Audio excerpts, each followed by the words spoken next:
We are in the media room. My name is Anthony Liggins. I am the assistant media director, or assistant director for media for this track. You can find me at Fandom Hybrid Podcast. I have two of my podcast teammates up here. This is a representation in horror panel.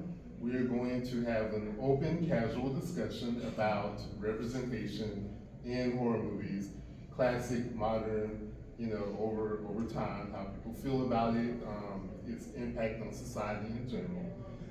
We were supposed to have two other guests. We'll see whether or not they come today. I was hoping they would share their perspectives on this as well, considering they're both minority women in the horror industry. But we will discuss this because we've had a representation panel at Conjuration where we talked about representation in fantasy, and that was a very good discussion there as well. So I'll go ahead and let my panelists introduce themselves. Oh, I start. Hi, my name is Hanako M. I'm the creator and host of the Fandom Hybrid Podcast. We talk about pop media culture and film, TV, and also the fan convention scene. Hey guys, my name is Michael Collins. I am a co-host and theory prognosticator for the Fandom Hybrid Podcast as well. I'm usually the one that gives very outlandish theories about things, and Hanako and Anthony are the ones that roll their eyes at me. I think I roll mine. I laugh. It's a valid role. Thank you very much. I appreciate that. Thank you. No, it's encouraging. I did have a lot of things to start this panel. I think what I really wanted to ask you guys, and feel free to participate, raise your hand if you have any questions or comments. I've noticed that science fiction and fantasy movies, media, and horror have always been more accommodating to minorities and underrepresented groups. Do you have an opinion, or why did you notice that, or is that something you've ever thought about? What's your opinion on that? I have noticed that.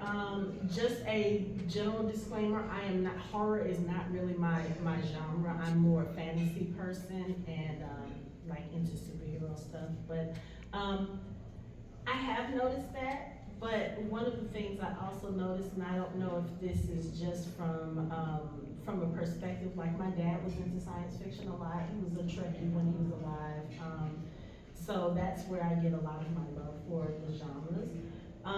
One of the things that I do notice that when it comes to representation of minorities in these genres, I feel that maybe more so back then, even though it was groundbreaking, looking at the way that they cast us, or the different roles that they cast us as, it's kind of that double-edged sword. Like, yes, they're putting more minority characters in the shows and in the films, but you're also putting us in roles where we're the aliens, we're the other.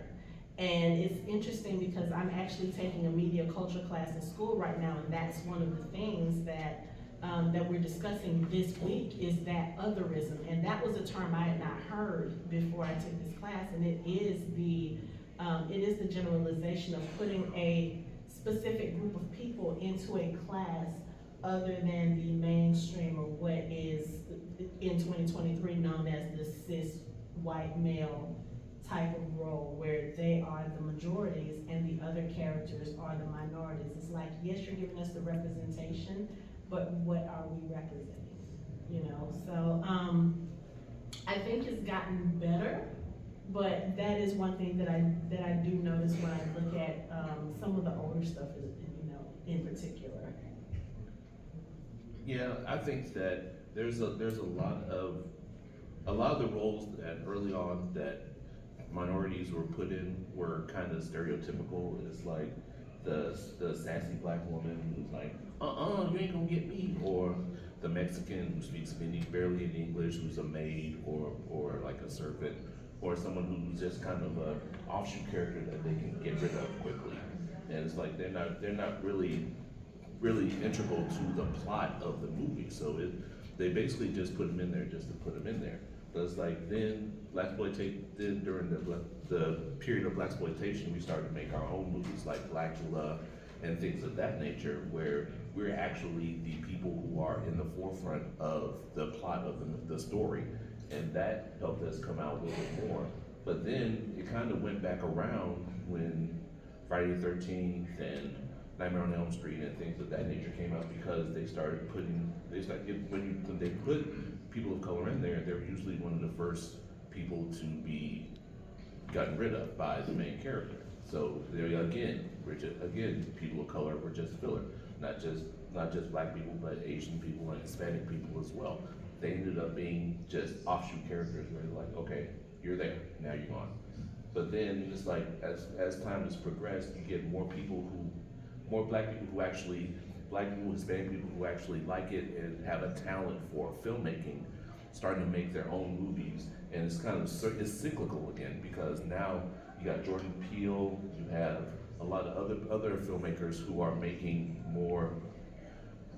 films that are more like about where they're from, and it gives you a better idea of culture, of other people's culture when you see films like this. Like A Vampire in Brooklyn's a good example, is like where you can actually go into like a bodega or like a neighborhood and see how they are, how people act. So I think there is more representation, but like I said, it's kind of cyclical how it works. You brought up Vampire in Brooklyn, that was Wes Craven, right? And I think You know what I'm thinking? Yeah, that Yeah. was. I was thinking about the more recent one that was like a Netflix Brooklyn special. versus Vampires. Yeah, Vampires versus the Bronx. Vampire versus the Bronx. That's the one I was thinking about. so I'm going to give you credit for bringing the Vampire in Brooklyn. I was thinking about Vampire in Brooklyn too. I mean, but that's a good. Vampire in Brooklyn is actually a really good example, because Eddie Murphy played a whole lot of different characters, and it showed you a broader spectrum of what a horror movie could be, and kind of a different slant on it. But you brought up an interesting point about how minorities are used in movies. I just want to say this is a safe space, so all opinions are welcome. Also, we can't represent all of the underrepresented communities, so if we overlook anyone, I mean, we apologize, but we're trying to actually have open discussion. You talk minorities being placed in the villain roles or side roles.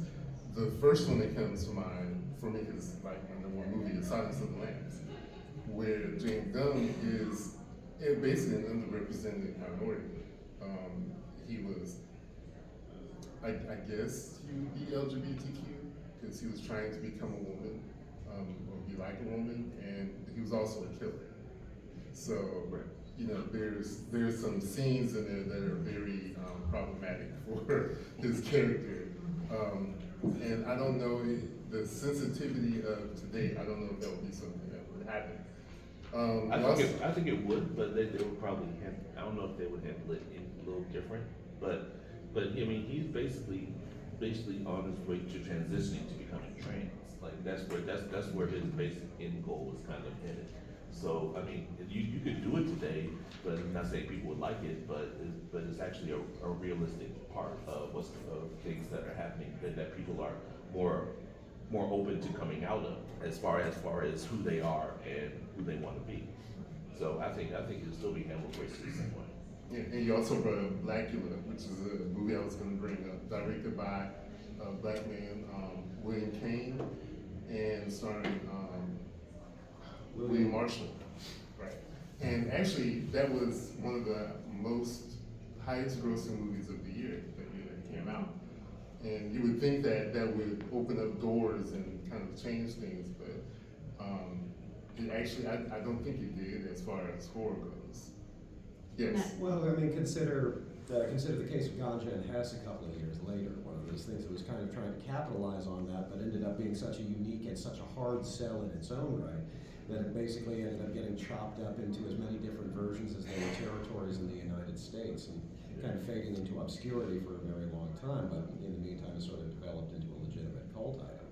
Great movie, by the way. This is one of those things where, like you said, it was a hard sell. Yeah, You know. it was hard to get traction under that movement as much as anything else, without doing like direct riffs on sort of the classical monsters like Blackenstein, Dr. Black and Mr. White, that sort of thing.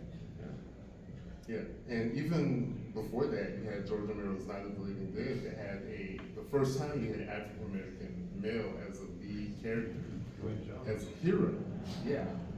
Dwayne Jones. Yeah. I've always heard that that wasn't originally written as a black character, but when Dwayne Jones auditioned, they just really blew them away. And I can imagine that if that was a white character, he'd still have the class of personalities, but it wouldn't have all the extra layers of resonance that you have with Dwayne Jones. Yeah, and Oh, no, I was just saying nuances, so. yeah, and I wonder if the end of the movie would have been different had he been a white man. You know, that's as a black man, that's one of the questions I have in my head watching movies like that. Well, consider the way that that kind of spot in the movie evolved over the entire trilogy there. Like, yeah, you know, he dies at the end of Night of the Living Dead. He gets away to an unknown fate at, or you know, the equivalent from Dawn of the Dead gets away to an unknown fate, and by the end of Day of the Dead, you know, it's just people chilling on a beach. Things get better. I think one example for me as well, this is a movie I think a lot of people didn't expect to do as well as it did, and it has achieved a bit of a cult status, is Candyman. You know, here you have a horror film with a black man as the lead, and okay, it's horror. You're originally thinking that this person is supposed to be the bad guy, but when you look at the story of what happened to his character, it's interesting because you look at it and you're actually rooting for him. It's more of a tragic hero. Yeah, very much so, because here's this man who, as a black man, falls in love with a white woman, is ostracized, is murdered for this, and then he comes back to get revenge because she has been reincarnated as this person and he still wants to be with her. So I think that is one of those movies that kind of breaks those stereotypes as far as, you know, we're always seeing black people when they're portrayed as villains, like it's for a stupid reason. And his character, it's kind of like, yes, he's a villain, but in the same way, he's also a hero because he was somebody that his community, even though they feared, they could look up to him because he's getting revenge for the wrongs that was done to him. And it was just one of those films where it's like, yes, finally, we get a villain, we get a righteous villain, and it was just, yeah. Did you see the Jordan Peele? I have not yet. Like I said, Horror and I, we have a very weird relationship because I have a very active imagination. So sometimes I can read something or I can watch something and I'll be fine, and then other times it lives rent-free in my head for years. So I kind of have to pick and choose what I watch. I want to watch it just because Jordan Peele has been doing amazing things in the horror genre, but I just haven't gotten around to it yet. Maybe I will because it's Halloween weekend, but.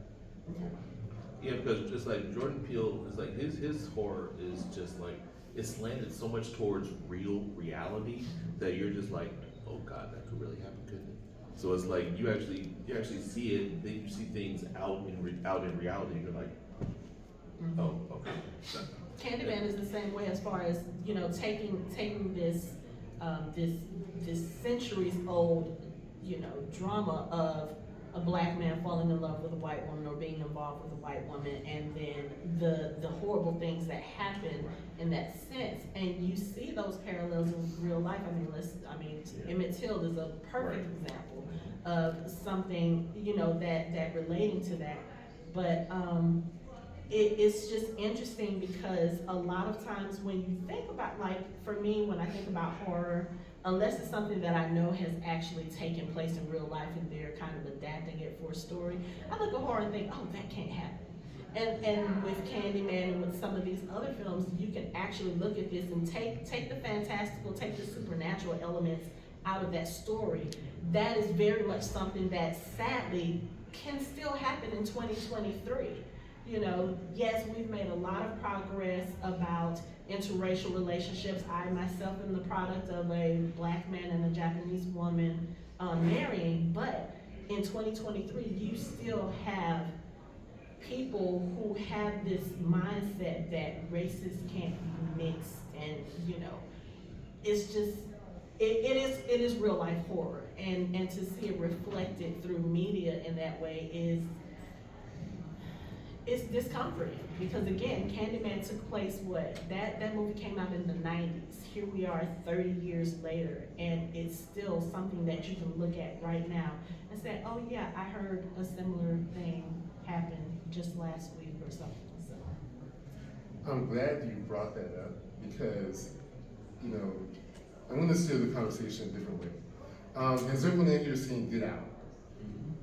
Okay, so I'm trying not to offend anyone. When I saw Get Out and my friends of another race saw Get Out, they came back to me like, did you see it? I was like, yeah, oh man, it was so funny. It was hilarious. I'm like, that was a horror. That's terrifying. That's not the reaction you're looking for. I was petrified. Comedy. It's like dark comedy and it's funny. Like, no, it's horrifying. That movie for Black people is horrifying. And I think that's one of the things that Jordan Peele tapped into, was this idea that, as a culture, we can consume this media very differently based on our race and our experiences. So I think for us, or as a Black man, Get Out was extremely scary, because that's what we are afraid of. And a lot of horror people, a lot of directors or writers, that's the one thing they want to do. They want to make you uncomfortable and feel those type of things. and teach you. And teach you. So Yeah, and as a black man married to a white woman, that really kind of got me at certain points too. It's just not even with her family, but I've had experiences where people have come up to me and tried to touch my hair, or just like, oh, it's like when I tell people I write, they're like, oh, I wouldn't have expected that from you. And I'm like, okay. It's like there's certain little slights that you experience, but it's like, but then when you see it in the movie, you're like, and you can relate to it. It's just like Hanako said. It's just like, that's way too real. Mm-hmm. Like some of the things that happened in that movie, I was like, oh, that's close. Like I don't like that at all. So we've gotten away from just having Black people in the movie. There's a show that came out on Netflix recently where the lead character is an African American male, but he's like the devil or the son of the devil. And it's like, oh yeah, you guys, we got you some representation in this movie, but he's also supposed to be the son of the devil. Okay, that's great. I appreciate that. I actually like it when they do that, because I think one of the things that I don't want to see people get to is like, just because a character is bad, it doesn't mean that, again, kind of reversing what we said at the beginning, it doesn't mean that, oh, we're gonna cast this minority person as a bad person, Oh, we don't wanna do that because we don't wanna offend anybody. No, because we need our own villains as well. We need the representation. I'm one of those people, yes, there's a lot about race relations that can be so much better in this world, but I'm not one of those people who thinks, oh, all white people are evil, or all this is evil, or oh, all Black people are criminals and crooks and thugs and all of this stuff. There are villains out there that are written in such a way that they are so nuanced, they are also so relatable, and you can have that on any racial spectrum. I mean, just any spectrum at all. So why wouldn't we have those types of characters written for us, well written at that? Just don't say, oh, okay, we have this trashy villain over here who's gonna do whatever, oh, we're just gonna put a minority in it just to check a box. I like the fact that they are looking at these characters and saying, okay, you know what, this doesn't necessarily have to be played by a cis white man or a white female. Like, we can give this character to a different type of person, and they can bring their experience and their nuance to it. I think that makes for a richer content. Just don't always give us the crappy stuff. Give us characters that make sense. And also I'm not one of those people who feel like everything should have a POC in it. Because there are communities, there are countries where they have no people of color. I was thinking about, and this is kind of off the horror topic, but Trevor Noah did a stand-up routine where he talked about visiting, I believe it was Scotland. And he said it was so weird because they don't really have black people in Scotland. So when you hear people who travel there, especially people of color, and they're treated differently, it's not necessarily a racial thing in a negative light. Like they're not discriminating you or they're not treating you weird because of the fact that you are a different color. It is just because they've never had that experience.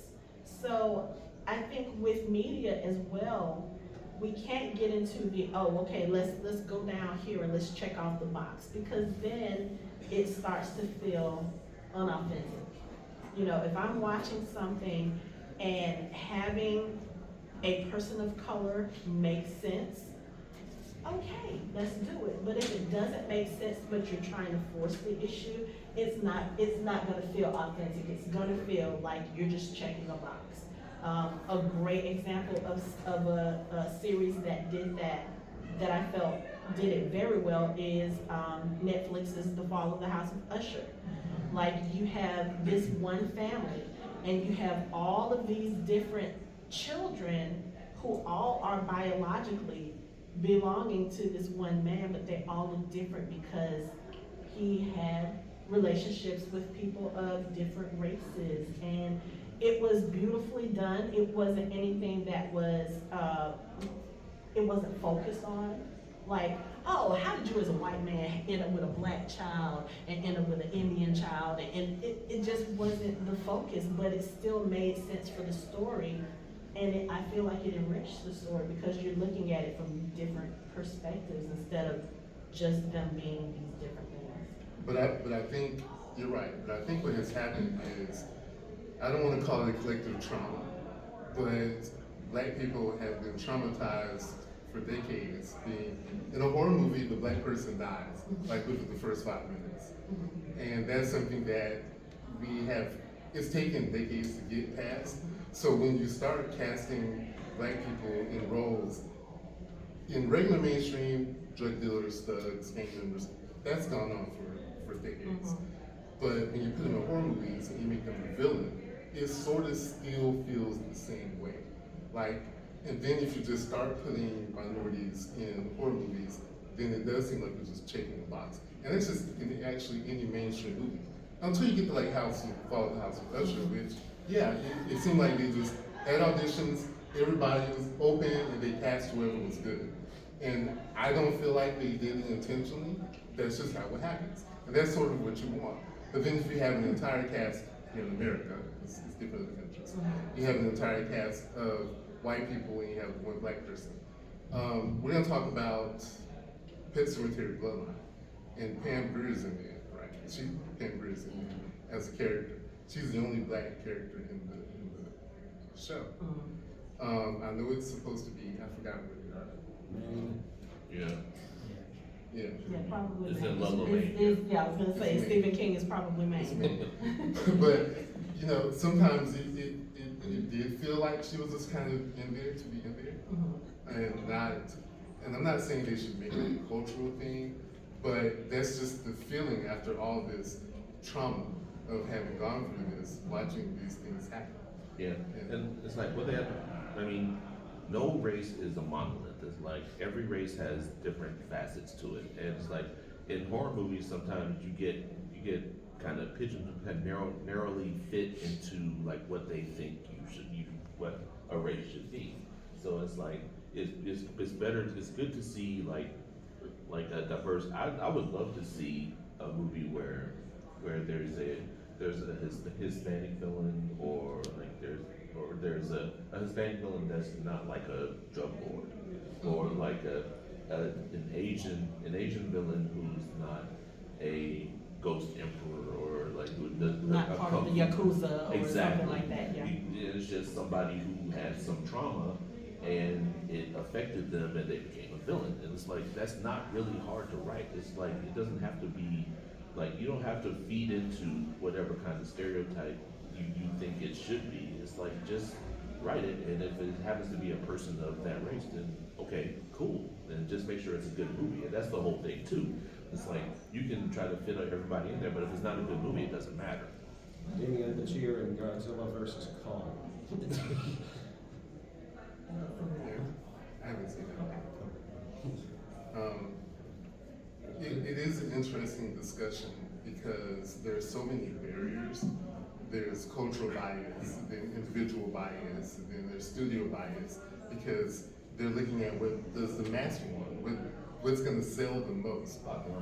Right. So if you aren't able to see that this is going to get people to come see, which is why I brought up Blackula. Blackula was, again, one of the highest grossing movies of that year, with the first time an African American male was a vampire on screen with a black director, and it was horror. And people went to go see it. And, I can't imagine that, I hate to say this, that our group, black people, are the only people going to see it. I think a lot of people were interested in seeing vampires. Yeah. But it didn't like open the floodgates like we talked about earlier for what's coming. But I do think Jordan Peele making movies like Get Out and Us, which is also about people being different. Did you see Us?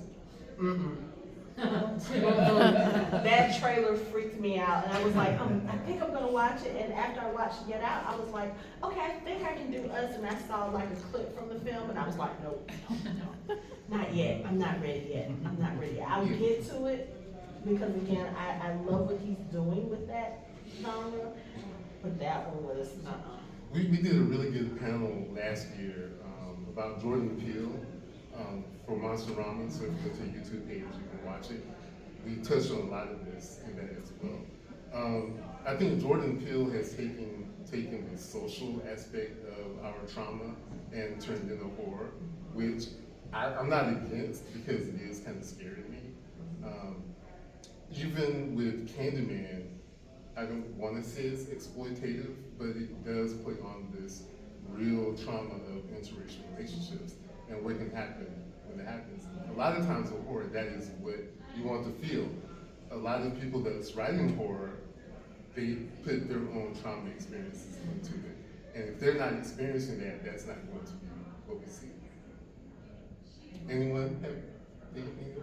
I Yes. have a question. So one of the things that I, as a non-black person, obviously, really appreciate about Jordan Peele's work is the fact that he makes me face a lot of things that I'm uncomfortable about, and really it's like in your face. You have to be uncomfortable about it. Do you think that that's part of one of the things he's trying to do in his films, is to put in things that not just black people, but white people are uncomfortable talking about? So for example, Lovecraft Country was one of those things where it was like, you gotta face this, right? So I'm just curious about your thoughts on that and what you think about it. Well, horror has a long tradition of making us uncomfortable about social circumstances and the social order. And I think Jordan Peele has, like I said, touched on that tremendously.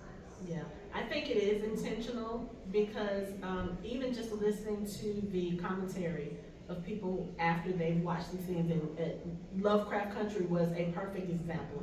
A lot of people had never heard of Black Wall Street up until they watched that, or even watching the HBO version of Watchmen.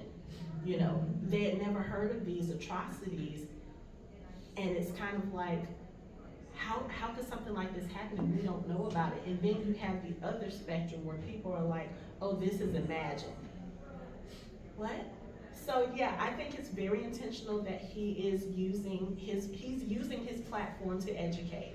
And even though it's an education that is very uncomfortable for a lot of people, I believe it is something that is needed.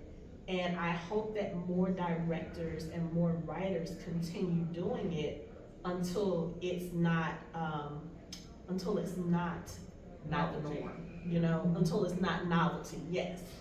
Because these stories need to be told. There were horrendous things that have happened to Black people in this country that a lot of people don't know about, or they don't believe it, or they don't care. And I think if you can get people to care about things, using horror as a method to do it, then by all means do it. But I kind of agree with Anthony. I don't want it to get to that point where it's just thrown out there. I like my stories told with depth and with, with purpose. And he's just one of those storytellers that is doing that in a very, very good way. I agree. I think that especially with Get Out, it's like a lot of people just don't. From a black person, from different people's perspectives, you get some different things out of this movie.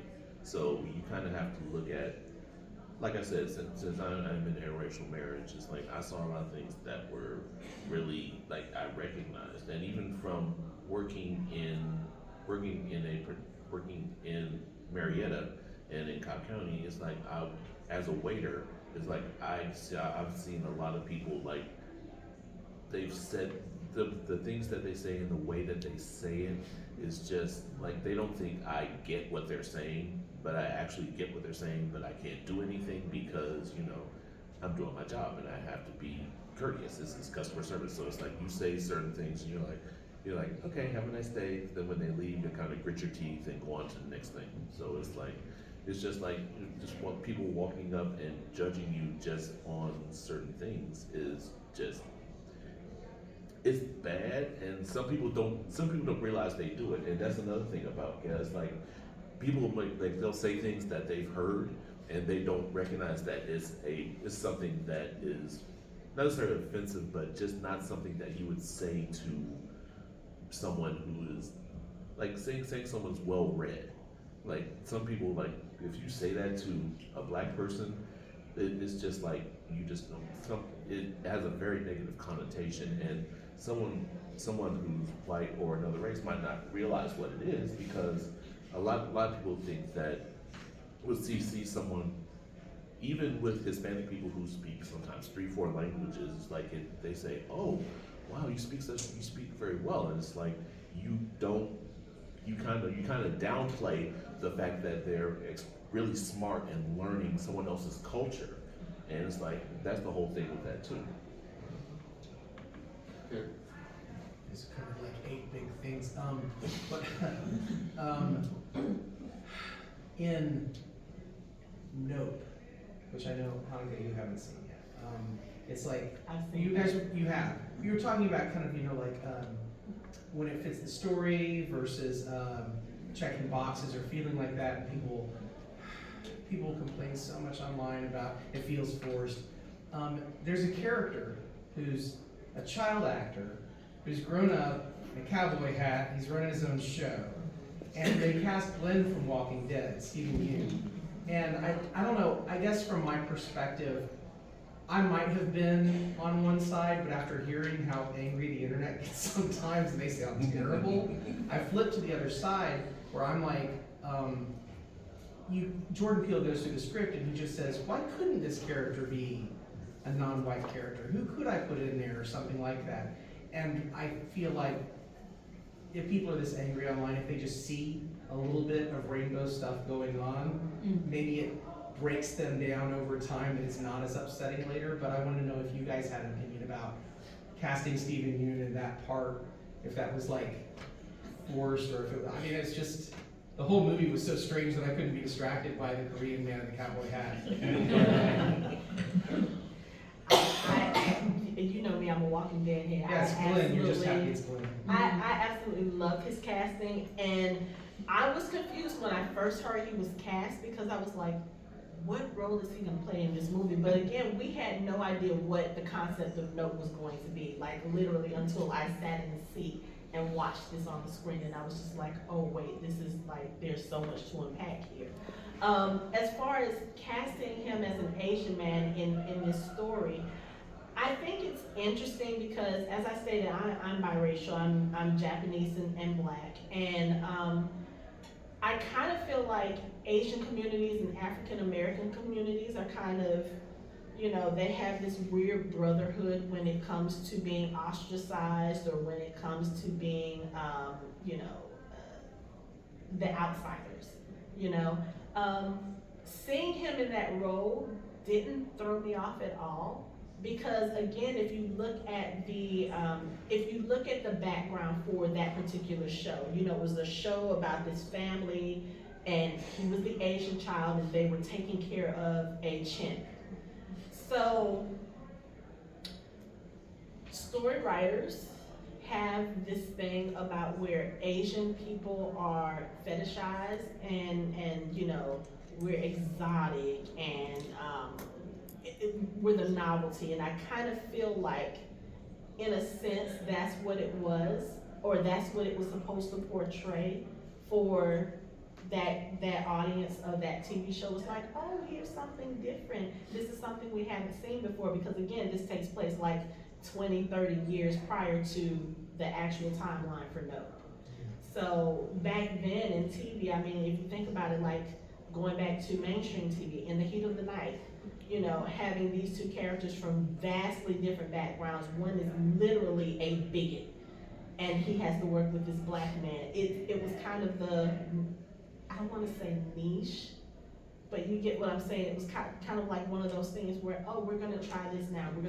It's kind of like you're trying to sneak in, like you're giving your toddler medicine, and you're just kind of putting it a little bit in his regular food, and as he eats it, he gets used to it. It's kind of one of those things. So I feel like it was kind of that with that character. And then of course he grows up, and he, you know, he uses that whole tragedy to kind of build his business, which is a whole other conversation in and of itself. But yeah, it didn't bother me, because I feel like I understood what the point was being made about that. See, I came at it a different perspective. Like, I don't know if it's that different. So the family was white, and they were taking care of this Asian boy and the chimp. They're the two outsiders, so they have a connection. So when the chimp kills him, they don't kill. He doesn't kill him. They're connected because they are the same. And so I thought, you know, for me that was sort of subversive. Like, even though they were a part of this family, they were never really in the family. And then when the chimp flips, he doesn't kill the other outsider. So I thought the casting was intentional in that respect. I thought that's what he was doing. Like, he was showing that, because if you cast a white kid in his part, it wouldn't have had the same impact. Also, Stephen Yen is a legitimately great get, and a legitimately Yes. great It was actor. cool. If you can put Stephen Yen in a movie, for pity's sake, put Stephen Yen in a movie. Yeah. Well, I would call that the Jeffrey Wright effect. Yeah. Where it's like, if you can get Jeffrey Wright, get Jeffrey Wright. Regardless of the role. Yeah. Yes. So one movie I think about a lot, and I really loved watching, was Midsommar. But I really do think that a lot of dimension and perspective was missed out, because we had one black character in Midsommar, and I would have liked to see more of what he was experiencing in this place, because, I mean, Europeans are not known for being super accepting. Is there a movie that you think would be a great opportunity to revisit from the perspective of a person of color in the movie who's not like being focused on? You mean a movie that has a person of color in it, or that didn't have one, that might need one in it? That had one. But the main point of view was not from that character. Deep Blue Sea. You know, so we literally talked about that right before this panel started. Yes, I would love to see one. Just give me a movie with LO in it anyway. But just to see his character, because he was kind of like, it was the character who actually lived, and not only lived, he was kind of the hero at the very end of the movie. And that was something that was very unusual for me to see. Like, wait, he survived. Oh, wait, he killed the shark. Wait, he's gonna make it off of this little thing, this building that has sunk into the sea. It was great. Yeah, I would love to see like the story from his point of view, not just the horror part, but I mean, this is a man who is on this ship. First of all, he's in an underwater facility. If you know any stereotypes about black people don't get on the water, we don't go on the water, we don't swim, blah, blah, blah. So that part in and of itself is interesting to me. Like, what made this character decide, yes, I'm gonna go be a chef in an underground facility? Like, was it just to get away from other people? Was it the opportunity was too great? Because I know it wasn't the sharks. So I would love to see that perspective. I agree. Yeah. I think that would be a good one, especially the cooking tips, how to make the progress Yes. on that. Yes. It's not the milk. Yes. Yeah, that moment came up, we knew he was going to live. Yeah. Yeah. If he was gonna get back to dry land, he was going to make a perfect omelet. And it'll probably be better even now, because that was still at the very beginning of his acting career. So he wasn't a bad actor, but there were some things that I was like, okay, he's great for it. He was authentic. Yes, he was very authentic, but now he has what, it's been what, 20 years since that movie came out? It's been a minute. 25? Four. maybe? Okay. 24. So to see him with the experience that he has now as an actor and as a producer and all of this other stuff, I would love to see him revisit that. Like, what happened to him after he left? I want that story. Yeah, just give me the one shot. Yeah. I can't even think of anything right now. That was such a good answer. It's like, yeah. Anyone else have a comment? So I wanted to talk about one movie that I saw recently that I don't know if they classify it as horror, but did you guys see Antebellum? Has everyone seen Antebellum? Yeah.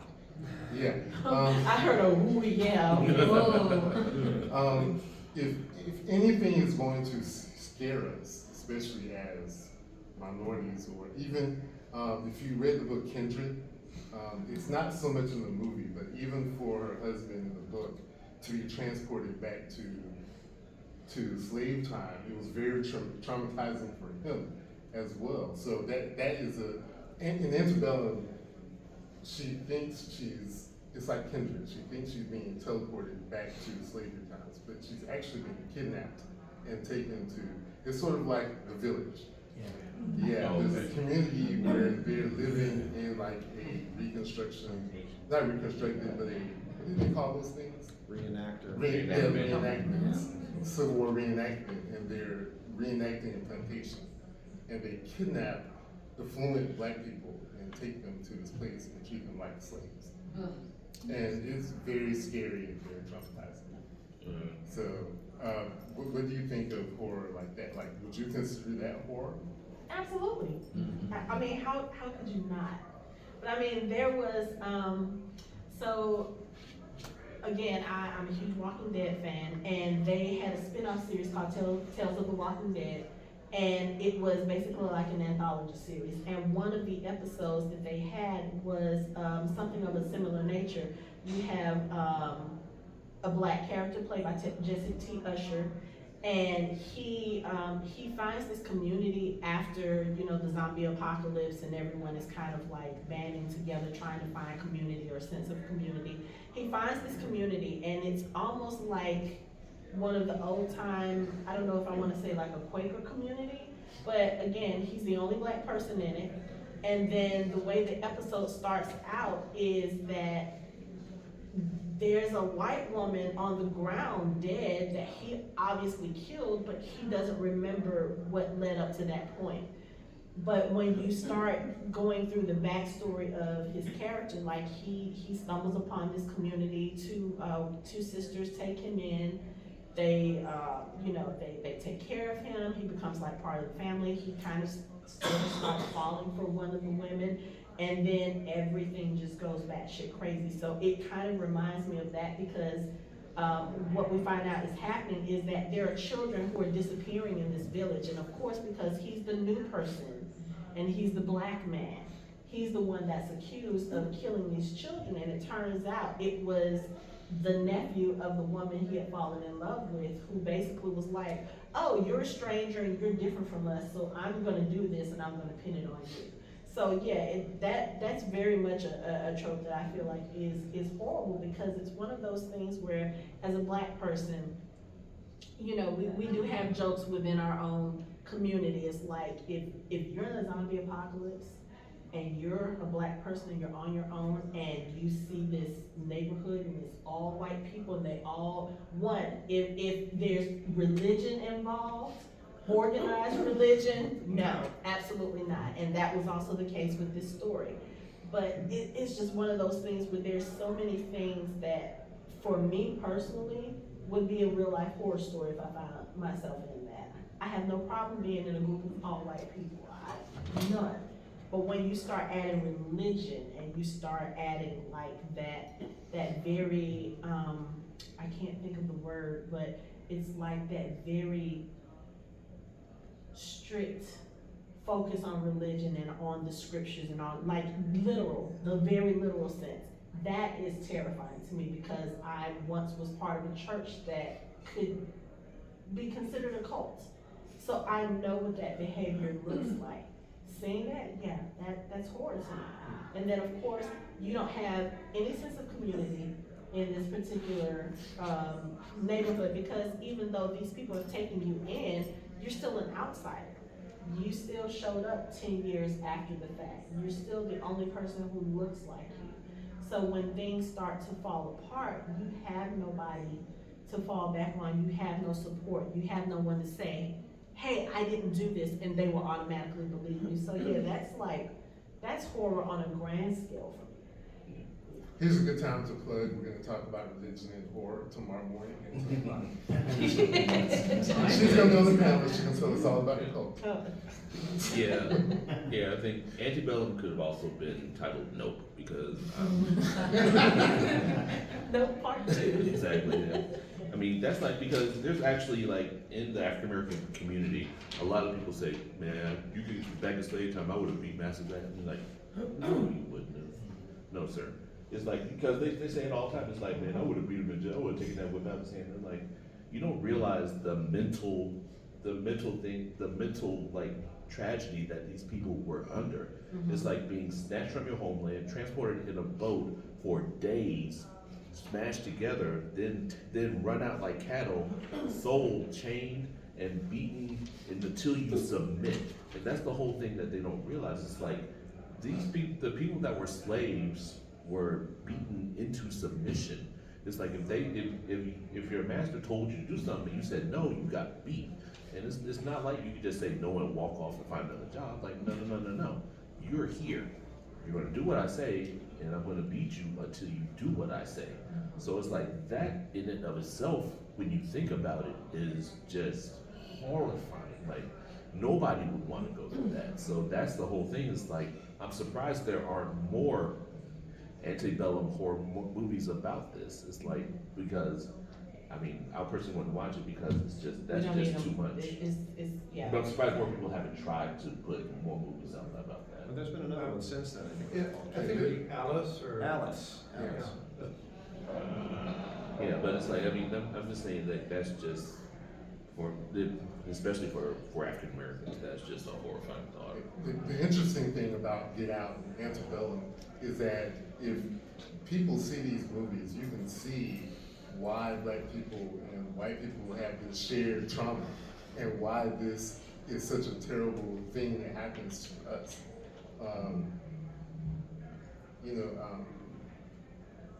I got this straight. I was thinking of Antebellum, and then I was thinking of Kindred. If you ever watch the TV show Kindred, it's not really a horror. It's Olivia Butler does it. Octavia Butler does it as horror. She says it's like some fantasy, whatever. But it is horror to me. In the TV show, the main character, when she gets teleported back in time, she does things that every black person would say, don't do that. Like she's correcting the white doctor, like you're not supposed to. He was leeching, and she's like, you're not supposed to do that. And then he looks at her, like, you better get this girl under control or else.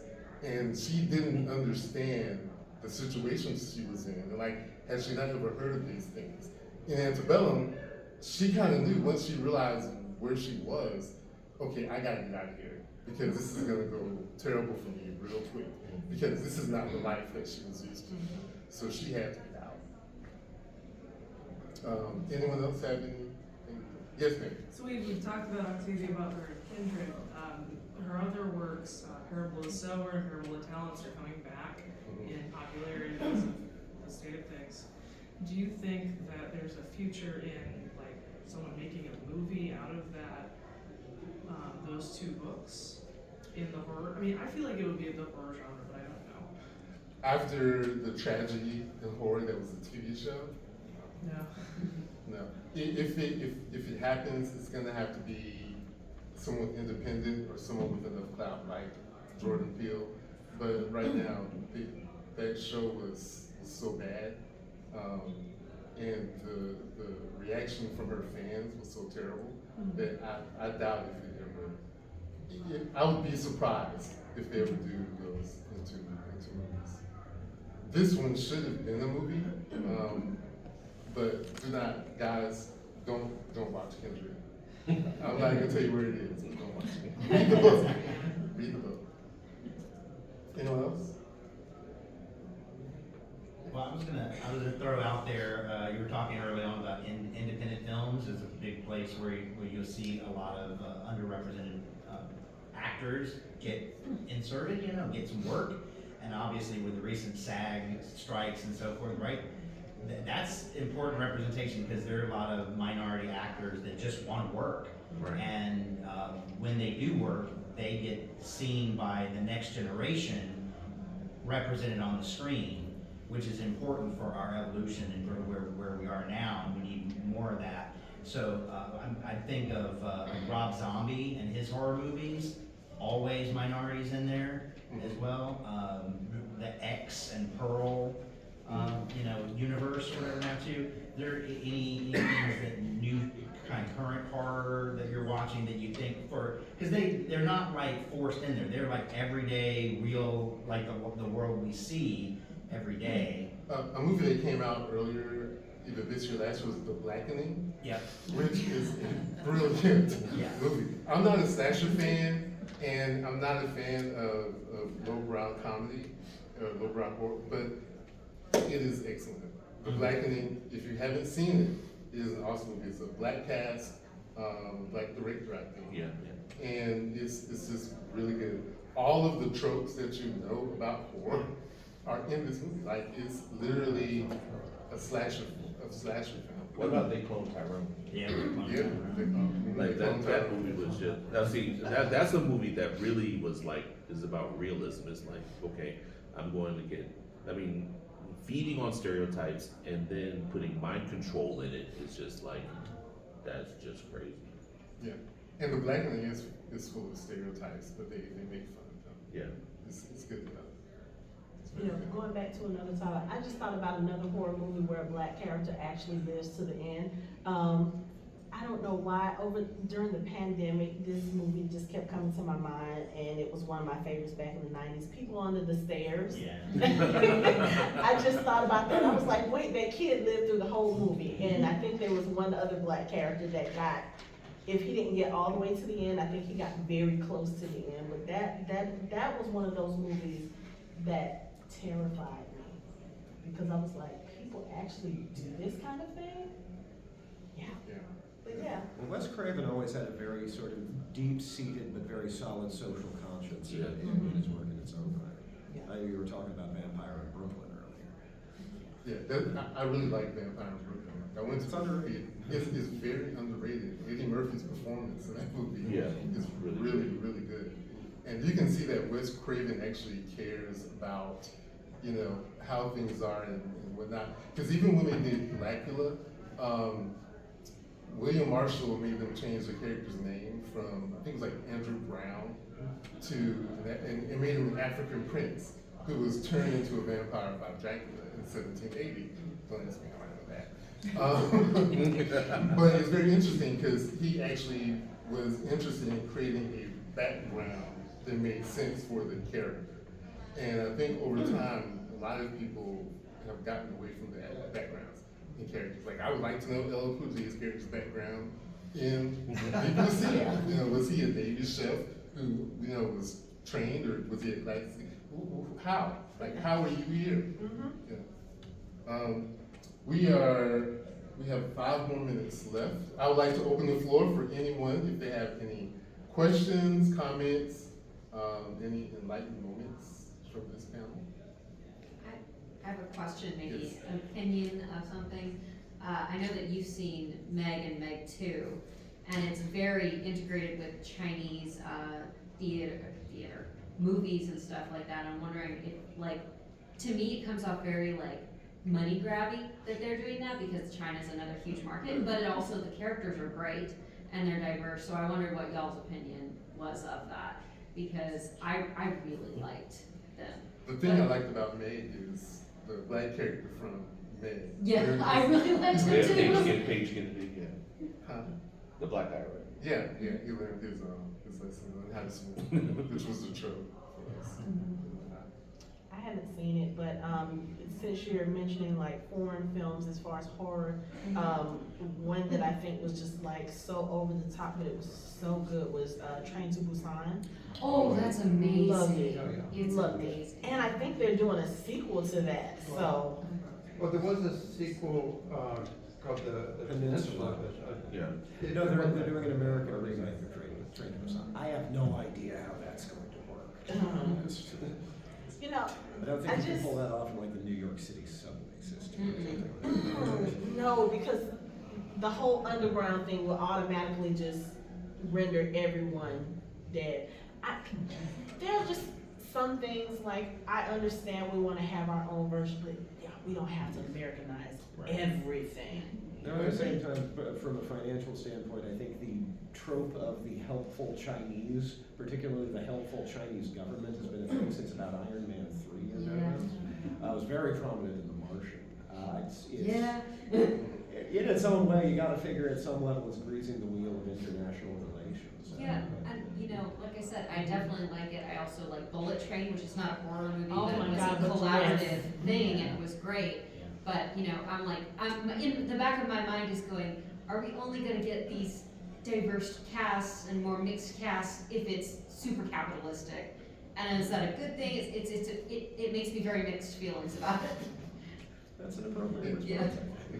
But sometimes they have to make these movies for international audiences, and a lot of things get changed or taken out because, again, they want to make money Yeah. based off the people, and they have to be, or they try to be careful of their sensitivities. Which is why I think in the Meg 2, you get a lot of over-exaggerated caricatures of characters. Yeah. Like, a lot of those characters, they, in real life, if you want to make it realistic, they wouldn't be like that. Especially the black character. He was just way over the top.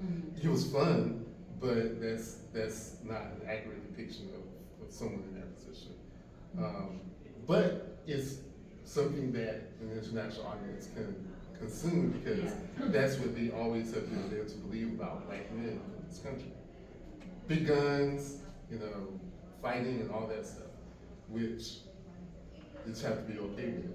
And that's kind of what I wanted to get away from with our horror movies is we just have to be okay with it. We shouldn't have to be okay with it.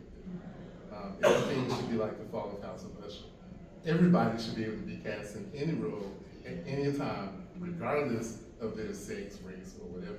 Unless it's specific to the character. Because I had an argument with a guy who said, well, we could cast a white guy as Black Panther. No, you cannot. I'm sorry. You can make Tony Stark black, possibly. You can make Captain America black, which they did. Yeah. But, and Spider-Man works great. yes. Oh, Miles Morales. But, I mean, but, they made Nick Fury black, so. but T'Challa is an African prince. Yeah. I would have a hard time with that. Thank you guys for coming. I'll let my panelists tell you where they can find them. You can actually find all three of us at fandomhybrid.com. We are on social media at Fandom Hybrid. We have a YouTube channel where you can see our videos and some of our panels from other conventions, DragonCon, Conjuration, ATL Comic Convention, Nerdy Brawl, and yeah, that's where you can find us. Yep, find me there. You can find me on EMCEE1371 on TikTok. Anywhere else you can look up my name and find me, I'll be there. Thank you guys.